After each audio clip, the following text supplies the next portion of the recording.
Hey guys, it's Minas and I'm going to react to another Cultaholic wrestling video, which is 10 wrestlers who had heat with Dave Meltzer.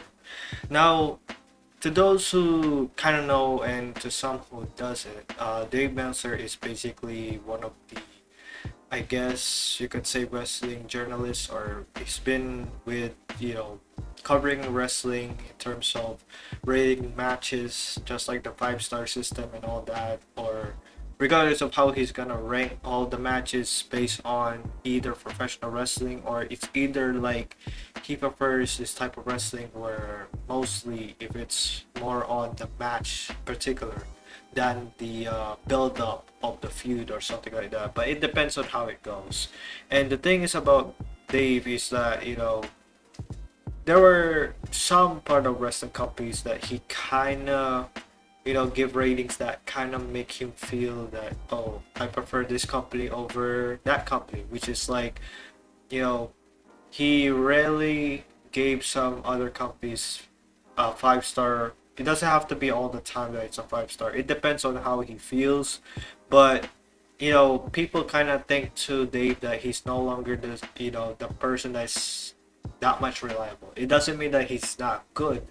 It's because at some point, when it comes to journalists or any type of people who's giving out you know their way of information can either be too biased, or either way that some people don't even give a damn. Like, yeah, he's been in the game for so long, but let's be fair, if it's not a fair agreement or what he's going to give out to those ratings, it's not even close. And I get that not everyone would see ratings as a thing for the matches.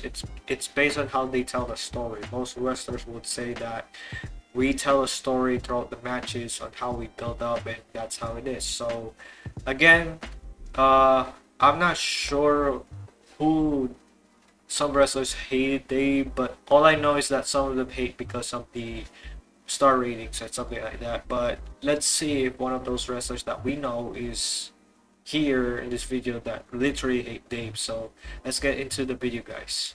Widely regarded as professional wrestling's preeminent journalist for over 40 years now, Dave Meltzer is, let's say, rather divisive among both fans and those within the business. The merits of Meltzer's extensive work and his personal preference when it comes to wrestling style can be debated, but there are some wrestlers out there who simply just cannot stand the guy and have made their feelings known in a very public way. I'm Adam Pacitti from Cultaholic Wrestling, and these are 10 wrestlers who had heat with Dave Meltzer. Join us.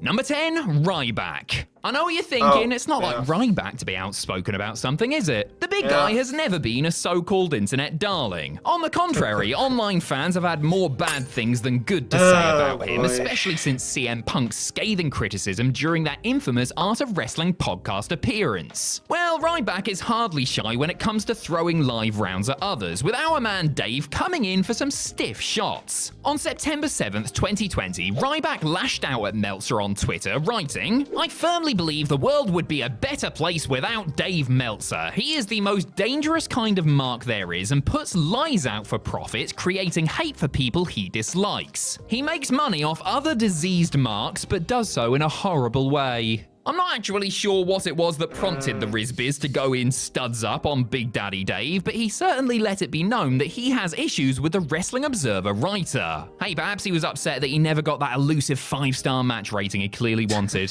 Oh, and he never will either, due to his legally binding retirement.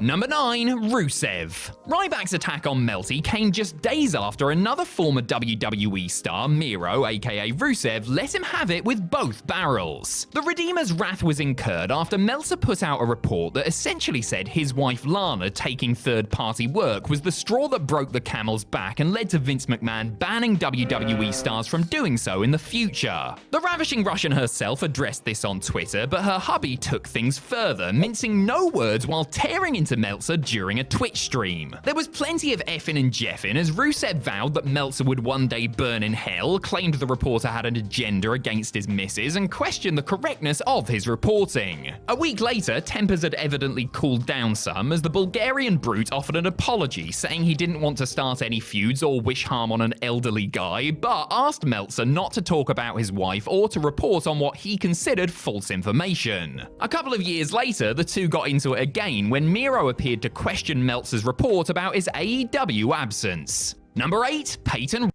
That is what it is. Like, some journalists kind of like pick the nose in terms of information, trying to get those sources and then, claim to be their way of, oh, we got information. But it is what it is. They just find a way just to make a buck.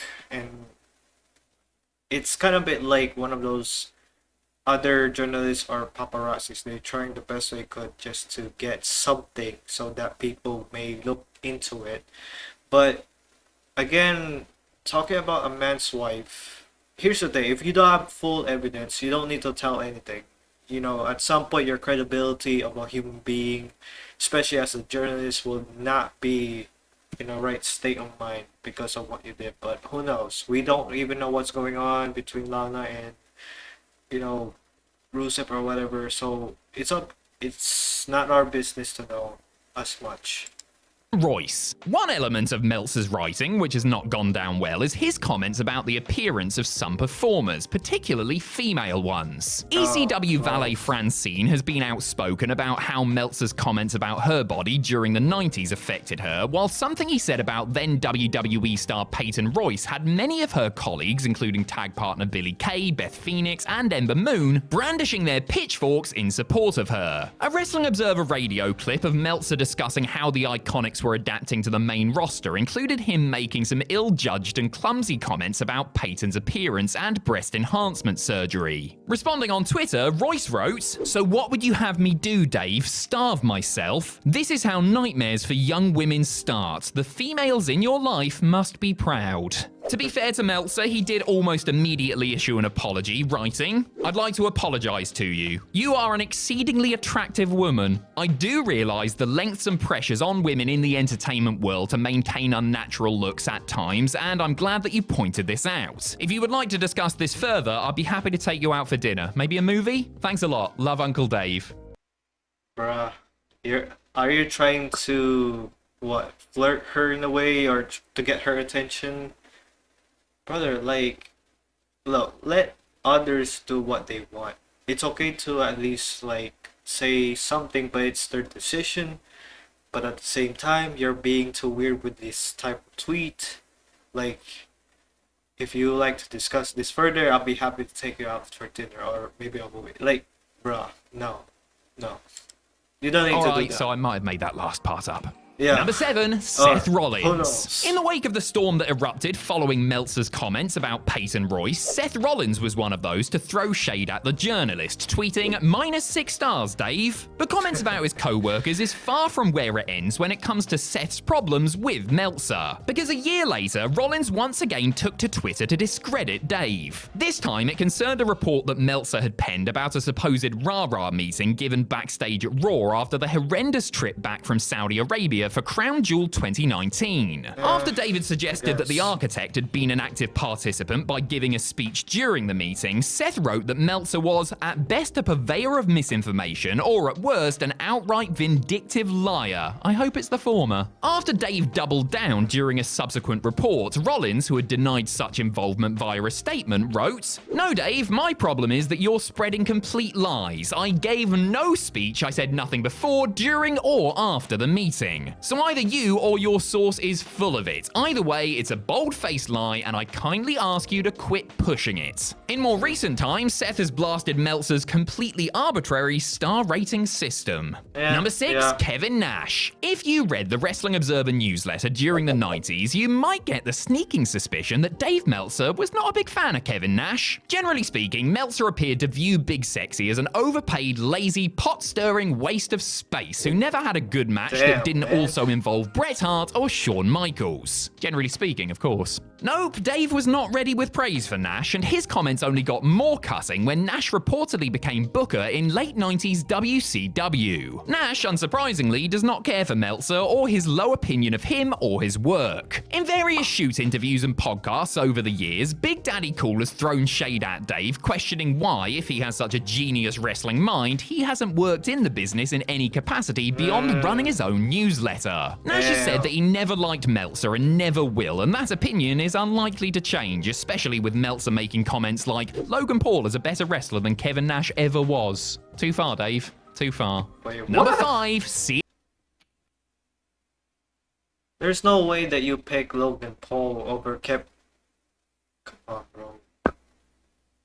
Like, I get it. Logan, athletic, yeah, over Kevin Nash, but come on, bro. Do you really need to go there? wrestler than Kevin Nash ever was. Too far, Dave. Too far.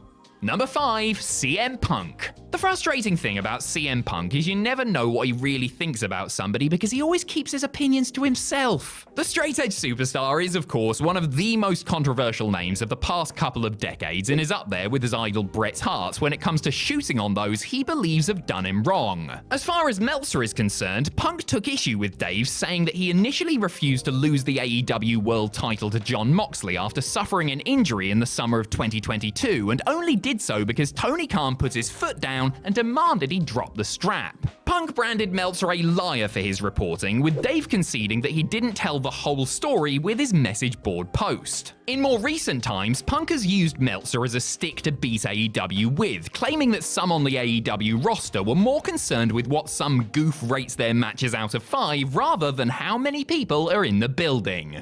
Number 4, Jim Cornette. Bruh, like, that's also another thing. There were some rumors. I think some wrestlers in AEW prefer to risk their health or, well, to be honest, like, wrestlers does that. But in terms of making all this, high risk moves in terms of getting praise for a 5-star by the Meltzer, like, bro, you don't need to be too high risk. Like, think about your career.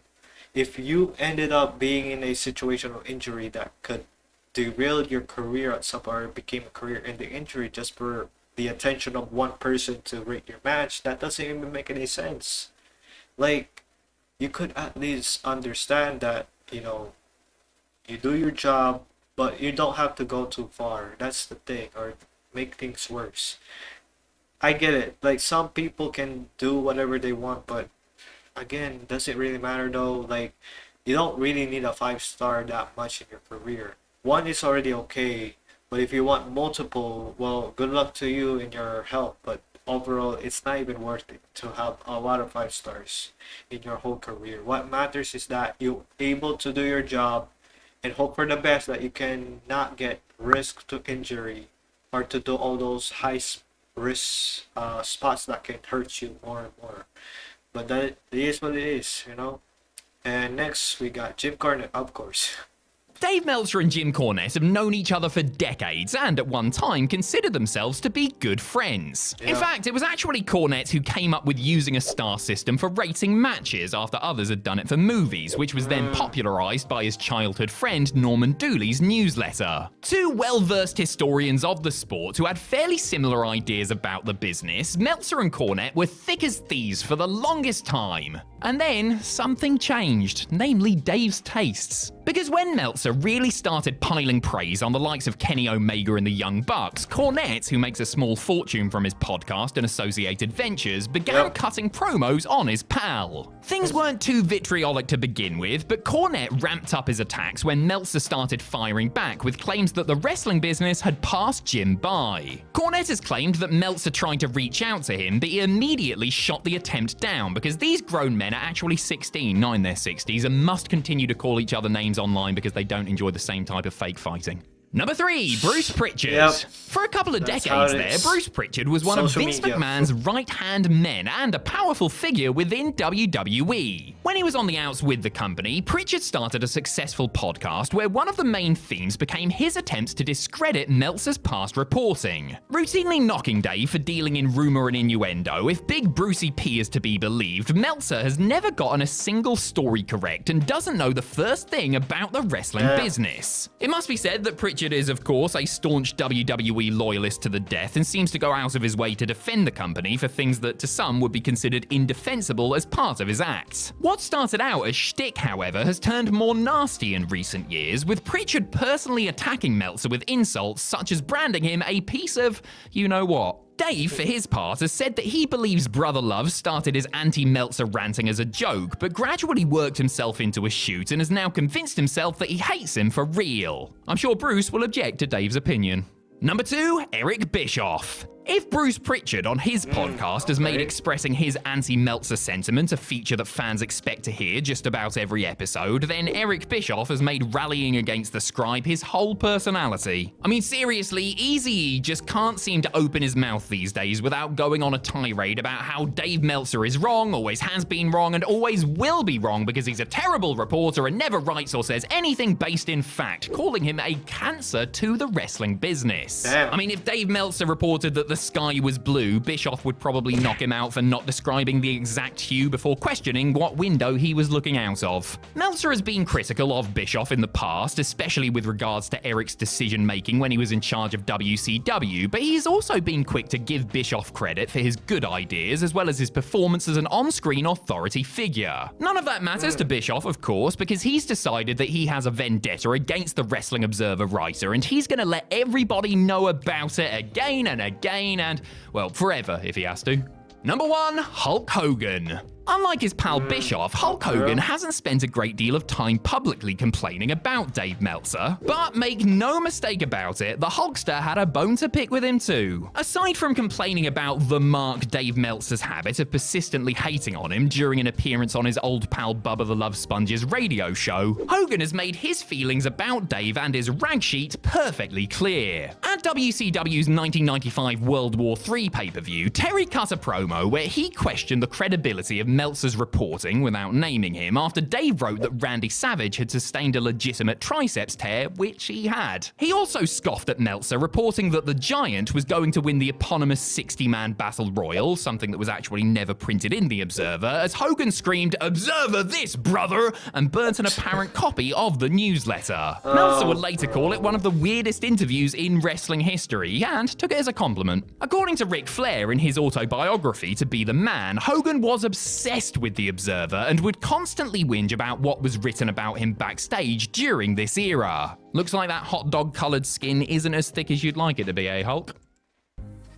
And that's it, guys. It's so odd that most of the people in this list are a bunch of current or working in WWE, retired, and you could argue that, you know, some of them they work in other business or the organization of other wrestling companies, but it's one of those things that, yeah, it's so odd that majority they hated Dave because he is telling all these lies. It's considered that, yeah, he basically go after others, and then, you know, for some reason, yeah, they tweet it back and all that, and then they say all about him not being this reliable.